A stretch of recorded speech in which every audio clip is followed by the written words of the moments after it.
Correspondant de iTélé à Marseille, les images que l'on découvre, ça fait maintenant plusieurs minutes que ça dure. C'est parti comment? Ce sont bien les supporters anglais et russes qui s'affrontent là?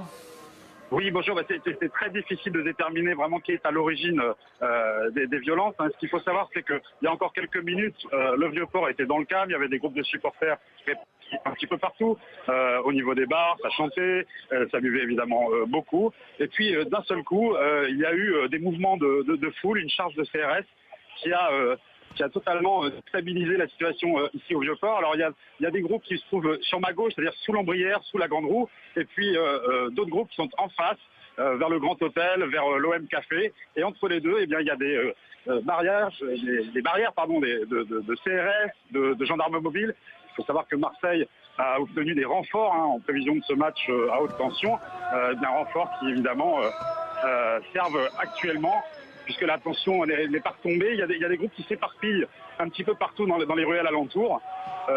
Les CRS et les gendarmes mobiles font usage de gaz lacrymogène. Évidemment, là c'est un petit peu retombé, mais c'est électrique. Laurent, il y a aussi ce sol qu'on a découvert tout à l'heure, jonché de déchets, de canettes de bière. Ils s'en sont pris aussi aux poubelles. Ils se sont lancés des canettes à la figure. Comme on dit, ça s'est passé comment assez concrètement? Ils font usage de quoi, ces manifestants?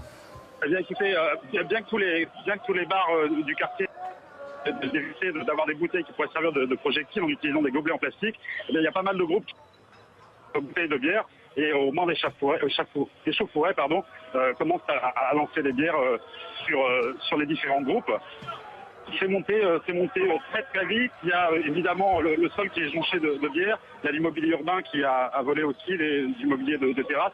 Ce qu'il faut savoir, c'est que les bars, évidemment, en quelques secondes, ont ramené toutes leurs terrasses à l'intérieur de leur établissement pour éviter de nouveaux projectiles qui puissent être utilisés entre les bandes rivales. C'est qu'il y a encore quelques minutes, le Vieux-Port était dans le calme. Il y avait des groupes de supporters un petit peu partout, au niveau des bars, ça chantait, ça buvait évidemment beaucoup. Et puis d'un seul coup, il y a eu des mouvements de foule, une charge de CRS qui a totalement stabilisé la situation ici au Vieux-Port. Alors il y a Correspondant de iTélé à Marseille, les images que l'on découvre, ça fait maintenant plusieurs minutes que ça dure. C'est parti comment? Ce sont bien les supporters anglais et russes qui s'affrontent là? Oui, bonjour. C'est très difficile de déterminer vraiment qui est à l'origine des violences. Ce qu'il faut savoir, c'est d'un renfort qui évidemment servent actuellement, puisque la tension n'est pas retombée. Il y a des groupes qui s'éparpillent un petit peu partout dans les ruelles alentours. Les CRS et les gendarmes mobiles font usage de gaz lacrymogène. Évidemment, là c'est un petit peu retombé, mais c'est électrique. Laurent, il y a aussi ce sol qu'on a découvert tout à l'heure, jonché de déchets, de canettes de bière. Ils s'en sont pris aussi aux poubelles. Ils se sont lancés des canettes à la figure. Comme on dit, ça s'est passé comment assez concrètement? Ils font usage de quoi, ces manifestants?